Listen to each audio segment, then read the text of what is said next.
Ito ay rated SPG. Striktong patnubay at gabay ng magulang ang kailangan. Maaaring may masiselang tema, lengguwahe, karahasan, sexual, horror o droga na hindi angkop sa mga bata.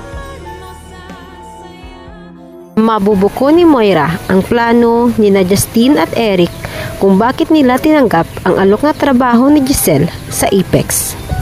Makakahanap ng kakampi si Moira para pabagsakin si Giselle dahil nahahalata nito na iba ang plano ng mag-amang Eric at Justin sa pagpasok sa hospital. Kaya pilit nitong kinausap at pinaamin si Justin at pinaintindi na hindi siya kalaban at magiging kakampi pa siya ng mag-ama kung tama ang kanyang hinala na paghihiganti lamang kay Giselle ang kanilang dahilan kung bakit sila narito sa Apex.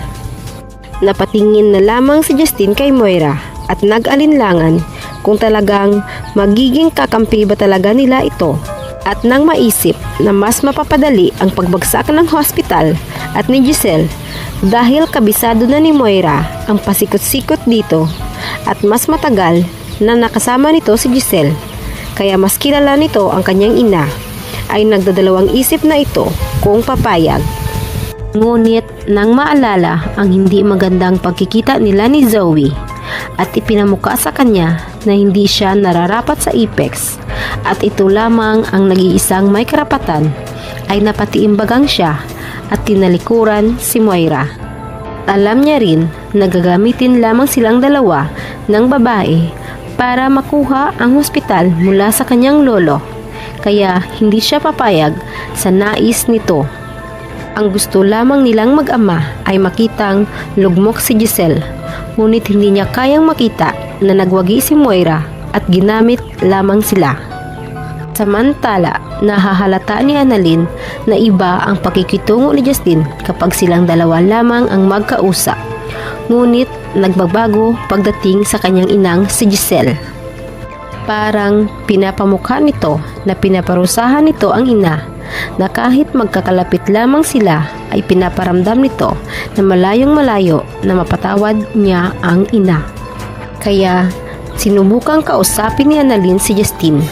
Ngunit pinagsabihan lamang siya ng babae na huwag makialam sa kanilang mag-ina. Sa kabilang banda, maglalaho na ang plano ni Moira na magsanib pwersa sila ni Eric para sa pagpapabagsak ng mga tanyag dahil ilalaglag na siya ng kanyang kaibigang si Neresa. Wala nang nagawa si Neresa kung hindi ituro si Moira dahil makukulong siya sa kasalanang hindi siya ang may kagagawan.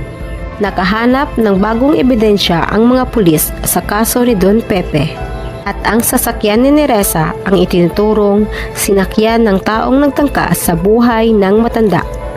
Kaya napilitan ang babae na ituro na si Moira ang gumamit ng kanyang sasakyan sa mga oras na nawawala si Don Pepe.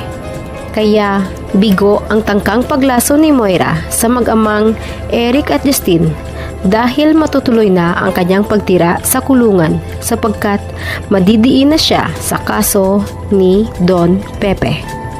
Mabubuking na kaya ni Annalyn ang totoong plano ni Justin laban sa kanyang tita Giselle? At ito na kaya ang simula ng labanan ni na Annalyn at Justin? Atin lamang aabangan dito lamang sa Abot Kamay na Pangarap.